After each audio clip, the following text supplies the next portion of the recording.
2 weeks ago, the European Union's embassy in Israel released a video by the President of the European Commission, Ursula von der Leyen, to commemorate the foundation of the Israeli state. Nearly every single thing she said in it was a lie. It's time those lies were called out directly. 75 years ago, a dream was realized with Israel's Independence Day. Between 1947 and 1949, 3/4 of all Palestinians living in historic Palestine were systematically uprooted and violently expelled from their homes and villages by Zionist militias. Over 4 million acres of land were stolen, 400 towns destroyed, hundreds of Palestinians massacred during the events that led to the creation of the Israeli state. This may have been the realization of a dream for Zionists, but for Palestinians, it was the beginning of a nightmare that has continued for over 70 years. The invasion and destruction of their homeland and their transformation into a colonized people. These events are known to them not as Israeli independence, but as the Nakba, the catastrophe. Describing the Nakba as a dream is a provocation, a deliberate and cruel insult to millions of Palestinians all over the world. It is unacceptable and must be condemned. After the greatest tragedy in human history, the Jewish people could finally build a home in the Promised Land. A German politician describing the Holocaust as a tragedy is Holocaust revisionism. It's a denial of responsibility for carrying out that crime. A tragedy is a terrible but unavoidable event for which no one is really responsible.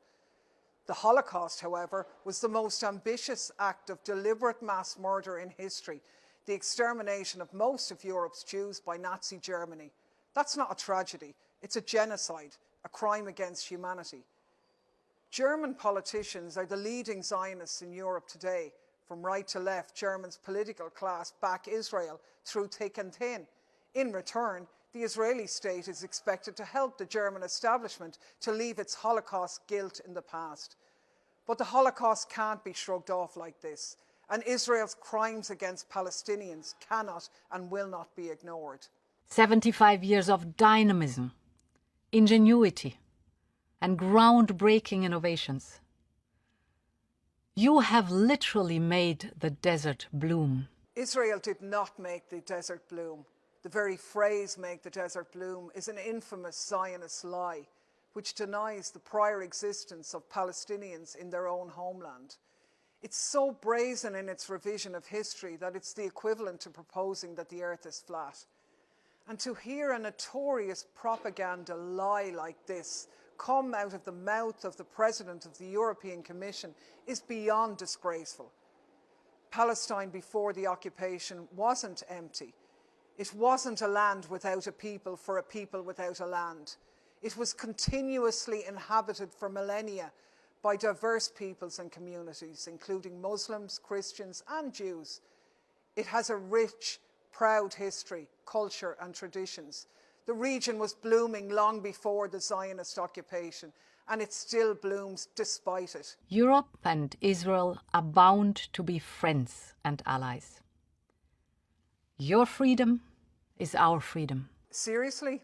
Israel's freedom is Europe's freedom? Where does that leave Palestine? The calculated insensitivity to Palestinian experiences in this address is quite blatant. The message von der Leyen wants to convey is, if you're Palestinian, the European Union doesn't care about you. Well, let's be very clear about this. That's another lie. Many, many people in the European Union do care about you. Many of us want nothing to do with a disgraceful apartheid regime.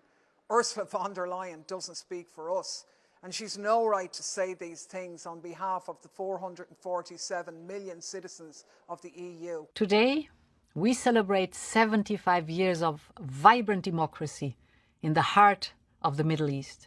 From the brutal attacks against worshippers at Al-Aqsa Mosque, to the settler violence against Palestinian communities, to the assassination of Palestinian journalists, to IDF murders in the streets, to attacks on the funeral processions of Palestinians shot dead by the IDF, to the shock and awe airstrikes on densely populated Gaza, to the most extreme right-wing government in Israeli history, tearing up the independence of the Supreme Court, the image of Israel as a democracy is crumbling before the eyes of the world. Von der Leyen describing Israel as a vibrant democracy now, at this moment, is protesting too much.